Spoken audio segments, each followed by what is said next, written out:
शलोम शलोम शलोम। प्रभु यीशु मसीह नासरी के नाम में आज हम थोड़ा सा हट के एक विषय पर, अभिवादन पर जो समस्याएं उत्पन्न हो रही हैं उस पर थोड़ी सी बात करते हैं। और हम देखेंगे कि इंग्लिश में good morning, good afternoon, good night जैसे शब्द इस्तेमाल होते हैं।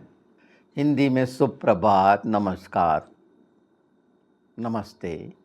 उर्दू में सलाम बोला जाता है, जिसका मतलब इन लोग सलामती से लगाते हैं। जो पाकिस्तानी क्रिश्चियन हैं उनमें से कई लोगों का मानना है, कई लोगों से मतलब जो सलोम से उनको परहेज है, यहूदियों से उनको परहेज है। हमारे जो हिंदुस्तान के क्रिश्चियन हैं उनको नहीं है, उनको है। क्यों? जबकि कई जगह पर वो हिब्रू का, और पौलुस ने साफ बोला मैं यहूदियों का यहूदी, है ना, उसने बहुत स्पष्ट करा। जब ये हम जानने के लिए ऐसे लोगों से पूछते हैं जो डिबेटर्स हैं, तो डिबेटर्स की मानसिकता एकदम अलग होती है, उसकी स्टडी एकदम अलग होती है। वो इतिहासकारों के, रिसर्च स्कॉलर्स के रेफरेंस पे जाएगा। हम जो विश्वासी पवित्र आत्मा के द्वारा चलाए चलते हैं उन्हें आवश्यकता नहीं है। जब प्रभु यीशु ने बोले कि मैं अपनी शांति दिए जाता हूँ, तो हिब्रू में उसका सार्थक अर्थ है शांति का। जैसे धन्य का ब्लेसिंग, वैसे सलोम का पूरा तात्पर्य है। जैसे हम साधारण में शांति या मन की शांति, इसका अर्थ ये नहीं है। इसका अर्थ पूर्णता, समृद्धि, स्वास्थ्य, ये संपूर्णता का प्रतीक है। आशीषों में संपूर्ण आशीष। और प्रभु यीशु ने कहे हैं, अर्थात वचन ने कहा है, मतलब अनुग्रह की, सब प्रकार का अनुग्रह और सब प्रकार की आशीष। शांति शब्द से ये व्याख्या नहीं निकल पाती है, परिभाषित नहीं कर पाता है, पर सलोम इस बात को परिभाषित करता है। ये तो बोलने वाले की इच्छा पर है, वो क्या बोलना चाहता है, जो उसे अच्छा लगता है।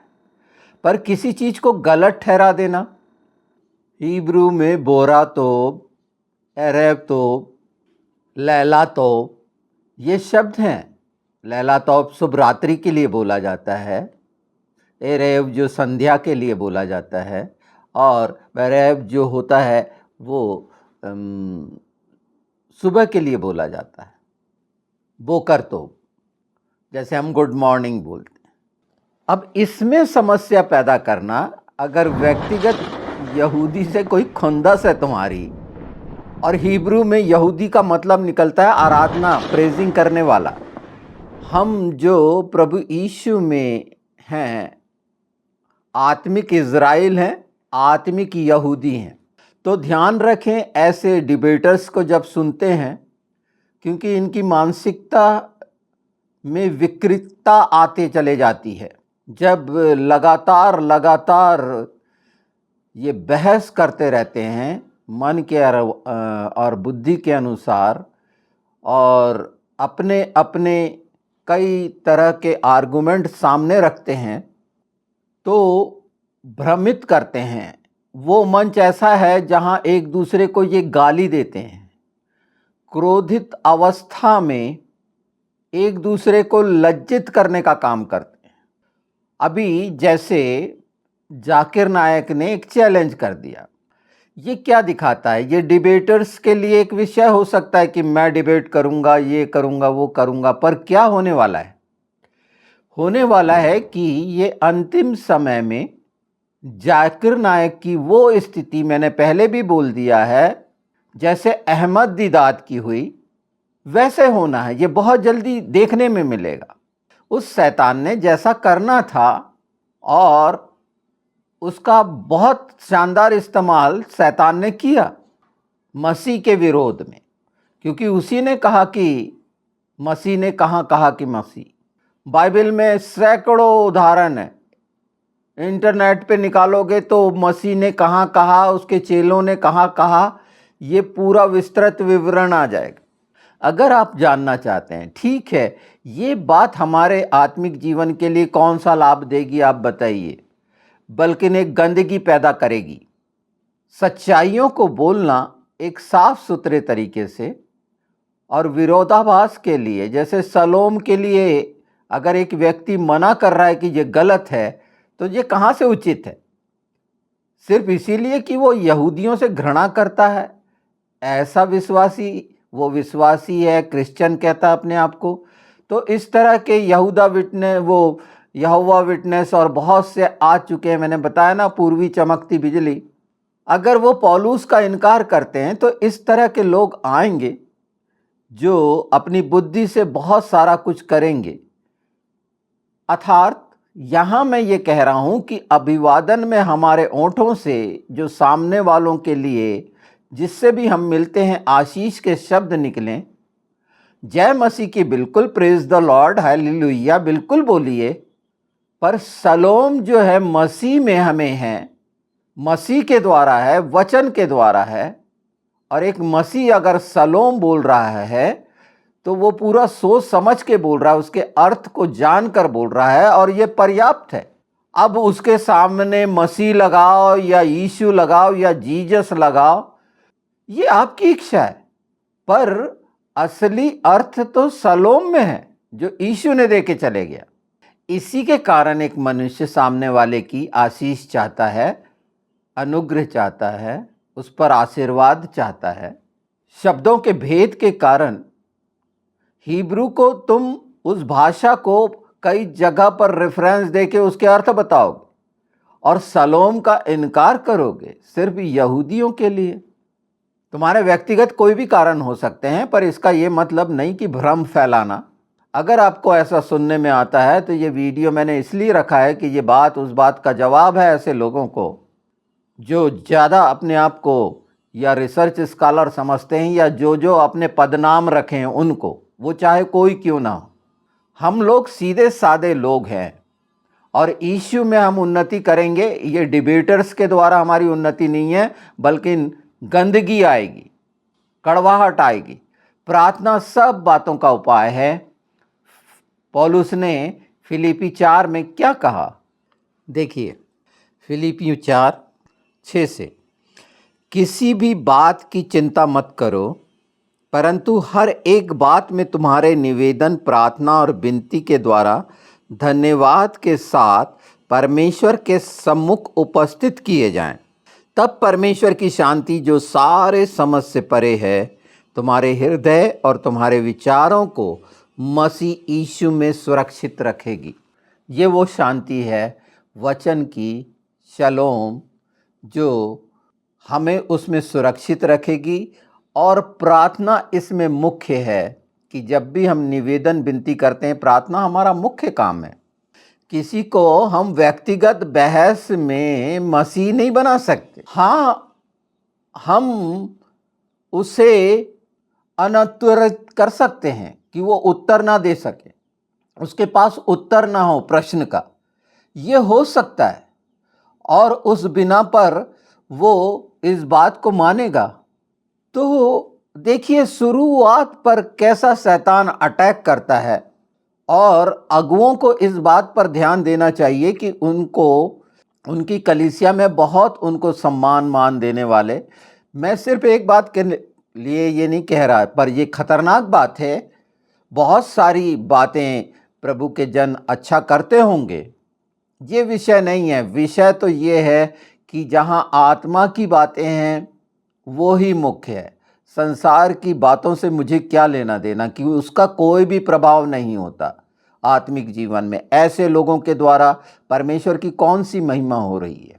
सिर्फ लोगों के बीच में वाहवाही या पेट भरने का एक उपाय, जो भी हो सकता है, जैसा भी हो सकता है, कुछ भी, पर गलत ठहराना, न्याय बन जाना। यहूदियों के न्याय बन रहे हैं क्या? यहूदी गलत हैं, सिर्फ यहूदी गलत है। मसीहत में क्या हो रहा है ये नहीं मालूम। तुम सिर्फ जिस संस्कार में पले बड़े हो उसके द्वारा किसी बात का उत्तर दोगे। उनकी मानसिक स्थिति देखिए, शारीरिक अवस्था देखिए, किस तरह का भौणापन लगता है। हम मसीही लोग नम्रता के द्वारा, अपने बलिदान के द्वारा आज मसीहत जो फैली है, जितना ज़्यादा क्रूरता का व्यवहार हमारे साथ किया गया, हम फैलते चले गए। जितना निंदा की गई तो कौन ने फैलाया? मनुष्य ने। परमेश्वर के वचन की सच्चाई से आज सारे संसार में मसीह को मानने वाले लोग हैं। मसीह का नाम, जब नाम की बात करते हैं तो मसीह का नाम है ना, दिया गया है यशुआ, तो तकलीफ हो जाएगी। हिब्रू में नाम नहीं बोलो यशुआ, उर्दू में भी बोलो क्या, ईसा।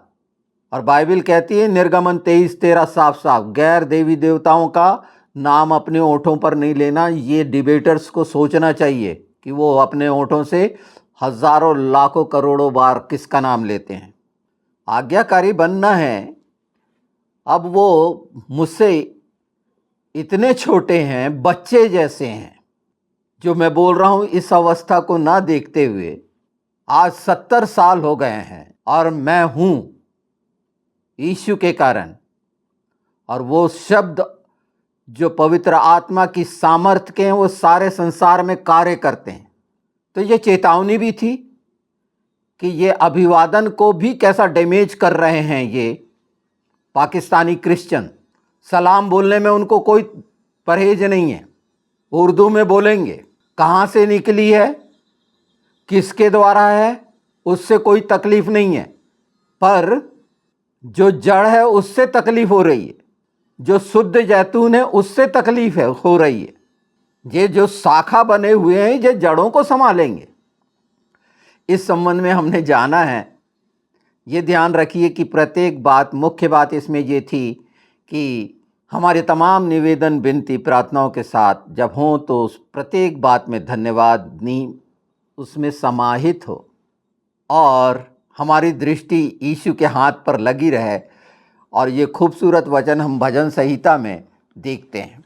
भजन संहिता में कितना खूबसूरत है 123, जिसे हमें पढ़ लेना चाहिए, सुन लेना चाहिए, क्योंकि ये हमारी बड़ी ज़रूरतों का हमारी मुख्य ज़रूरत है। ये हम सब की है, हम सब की इच्छा है, हम सब चाहते हैं। और कैसा चाहते हैं, ये स्वतंत्रता तो हमें मिली हुई है हम सबको। और कैसा चाहना चाहिए ये निर्णय आप करें। इसे सुनकर भजन संहिता 123, मैं स्वर्ग में विराजमान, हे स्वर्ग में विराजमान, मैं अपनी आंखें तेरी ओर लगाता हूँ। देखना शुरू है ना, अब इन बातों से देखना शुरू। और आँखों को और पूरे मन मस्तिष्क को ये ऑर्डर कि मैं अपनी आंखें, हे मेरी आँख उस ओर लग, यीशु के नाम में। देख जैसे दासों की आंखें अपने स्वामियों के हाथों की ओर और जैसे दासियों की आंखें अपनी स्वामिनी के हाथ की ओर लगी रहती हैं। बिल्कुल कुछ पाना चाहते हैं कि कुछ मिलेगा, और ये क्या बुरा है? नहीं, हम हर दिन पाना चाहते हैं, हर दिन लेना चाहते हैं। इसलिए तो प्रार्थना में जाते हैं और मांगते हैं। बिल्कुल मांगना चाहिए और खूब मांगना चाहिए, जी भर के मांगना चाहिए। पर दासों को मालूम रहता है कि स्वामी या स्वामिनी के हाथ में ताकत है, वहां से हमें मिलेगा, उसके हाथ से हमें मिलेगा, यीशु के छिदे हुए हाथ से हमें मिलेगा, मिलना ही है। तो ये अगर हम दृढ़ संकल्प हैं यहां पर पूरी तरह कि मुझे मिलेगा, क्योंकि मेरे स्वामी और स्वामिनी के पास है। हाथ की ओर इसीलिए लगी रहती है कि हाथ देने वाले होते हैं, ये उठेंगे और देंगे। अगर हम चाहते हैं स्वर्गीय स्थानों से, यही बात वहां पर लागू होती है। जो हमारा स्वामी है उसके हाथ की ओर लगी रहेगी कि उसके पैर की ओर लगाना चाहिए, हाथ की ओर, क्योंकि देने वाला काम हाथ का है। और सब प्रकार की चीजें जिसकी अधीनता में है वो क्यों नहीं देगा मांगने पर मांगना नहीं आया क्योंकि दृष्टि नहीं लगी, दृष्टि को हमने नहीं समझी, अंधे बन के चले गए, आंख बंद करी, अंधे बन के मांग रहे हैं। तो वो हाथ भी पता नहीं कहाँ है, इस खूबसूरती को पहचानिए और ये बदल देगी। आपकी आवश्यकताओं की पूर्ति के लिए हम सबका स्वामी हर बात देने में सक्षम है। वैसे ही हमारी आंखें हमारे परमेश्वर यहोवा की ओर उस समय तक लगी रहेंगी, उस समय तक लगी रहेंगी जब तक वह हम पर अनुग्रह ना करे। ये खूबसूरत लाइन इस बात का प्रमाण है कि मिलना ही है, क्योंकि उसके पास है और तब तक लगी रहेंगी, हटेंगी नहीं। अगर हट जा रही हैं उसके पास से तो वो दो चित्ता है, उसे विश्वास नहीं है कि उसे मिलेगा। और अगर लगी है लगातार लगातार परमेश्वर के हाथ में, यीशु के हाथ में की ओर कि उससे हमें मिलेगा, आंखें लगे रहने का मतलब क्या है? पूरी तरह चैतन्य उस दिशा में देखते और समझते रहना, इसी बात को कि वो मुझे मिलेगा, उसका अनुग्रह मुझ पर होगा, वो मिलना ही है। हमने तो प्रार्थना की, आमीन बोले और चले गए। अब आमीन शब्द पे भी आपत्ति आ जाएगी कि मैं तुम्हारे साथ एग्री हूं। हिब्रू शब्द है, क्यों बोलते हो आमीन? बहुत सारी छोटी छोटी बातों में आप फंसिएगा नहीं। अपनी आंखें जब इसमें 120 से अध्ययन करेंगे तो मैं अपनी आंखें पर्वतों की ओर लगाऊंगा। जब मैंने सुना कि यहोवा के भवन की, मैं आनंदित हुआ। चलो, तो मैं आनंदित हुआ। यही खूबसूरत बातें हैं और वो अनुग्रह आप पा सकते हैं अगर आपका पूरा मन, प्राण, आत्मा, बुद्धि की सारी शक्ति उसके हाथ की ओर लगी हुई है, क्योंकि वो आपको देगा। वो इसीलिए स्वर्ग में हमारा महायाजक है कि हमारी आवश्यकताओं की तमाम चीज़ें जो भलाई की हैं वो हमारे पास हों और हम संतुष्ट का जीवन बिताएं।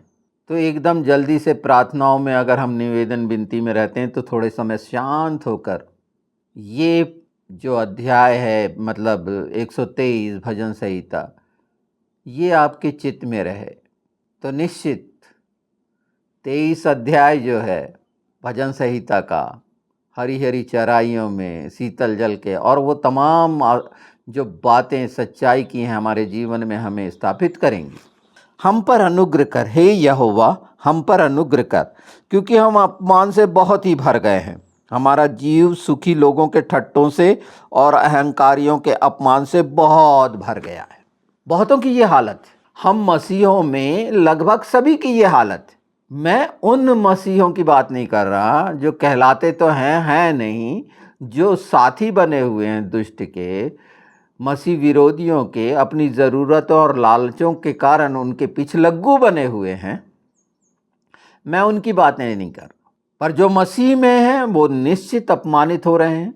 और ये बात जब हम परमेश्वर के सामने रखते हैं तो वो हमें अपमानित होने के लिए नहीं, अपमान सहन कर हमें जो महिमा दिलाता है उसके लिए रखा है, कि जिसको तुम तुच्छ जानते हो वो घूरे में से उठाकर चट्टान पर खड़ा करता है, मजबूती देता है, बड़ाई करवाता है, हमें बड़ाई करने योग्य करता है।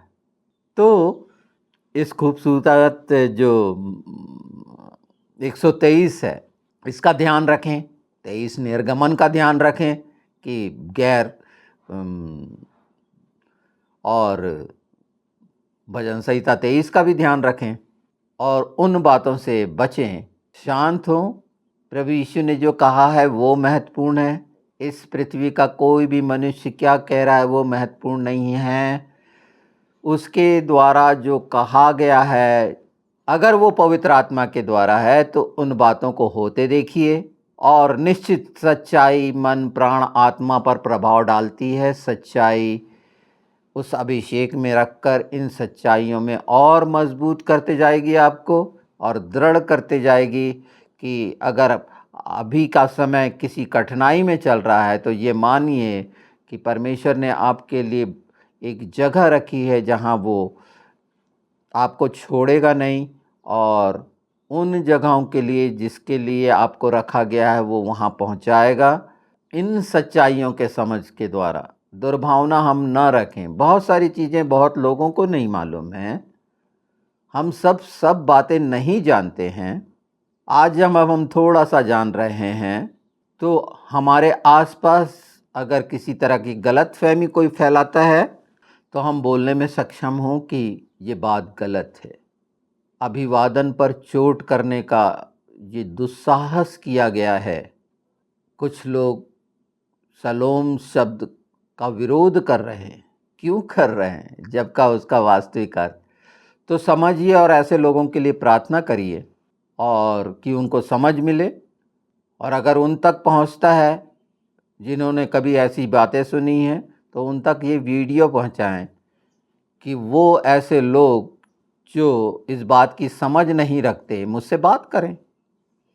मैं डिबेटर नहीं हूँ, विवादी नहीं हूँ, बकवादी नहीं हूँ, पर हाँ ये जानता हूँ कि पवित्र आत्मा के द्वारा वो सच्चाइयाँ जो वचन की हैं इधर उधर मनुष्य की ली हुई नहीं है, इतिहासकारों की ली हुई नहीं है। बाइबल में सारी बात प्रमाणित है और वही लोगों ने प्रमाणित करे हैं।